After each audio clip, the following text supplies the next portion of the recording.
Yan, PDI, pre-delivery inspection. Yan. Ando, same pa rin. Tools, gasoline, owner's manual. Kasama na rin po dito.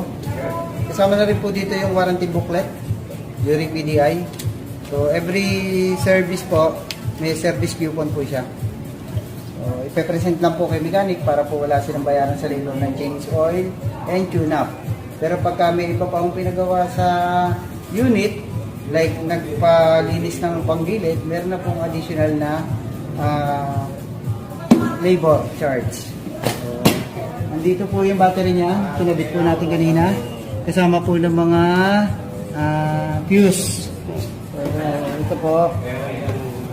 Dito po nakalagay ang charging port. So, gagana lang po yan kapag